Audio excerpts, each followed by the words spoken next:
Episode number 22.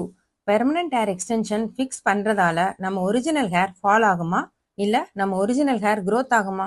வர 60 second வீடியோவில் இதை பற்றி பார்ப்போம்.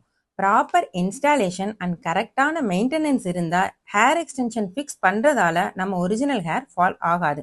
ஸ்கில்டு டெக்னீஷியன் கிட்ட ஃபிக்ஸ் பண்ணுங்க. ஒன்ஸ் ஃபிக்ஸ் பண்ணோன்னா கரெக்டாக மெயின்டைன் பண்ணுங்க.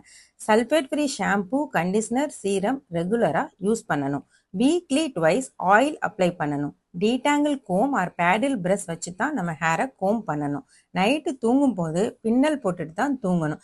இதெல்லாம் ஹோமில் நம்ம கரெக்டாக மெயின்டைன் பண்ணணும். சர்வீஸ் டைம் வரும்போது கரெக்டாக ரீஃபிக்ஸிங் பண்ணணும். இப்படிலாம் பண்ணுனா பெர்மனன்ட் ஹேர் எக்ஸ்டென்ஷன் ஃபிக்ஸ் பண்ணுறதுனால ஹேர் ஃபால் ஆகாது. ஓகே, ஹேர் ஃபால் ஆகாது, அப்போ ஹேர் க்ரோத் ஆகுமா? அதுவும் இல்லை. ஹேர் எக்ஸ்டென்ஷன் ஃபிக்ஸ் பண்ணுறதுனால நம்ம ஹேர் க்ரோத் ஆகாது. நம்ம எல்லாருக்குமே ஹேர் க்ரோத்தில் 3 phases இருக்குது: ஆனஜன், கேட்டஜன், டெலோஜன். அரௌண்ட் ஒரு பர்சனுக்கு 10 to 14 lakh hair follicles present ஆகிருக்கும்.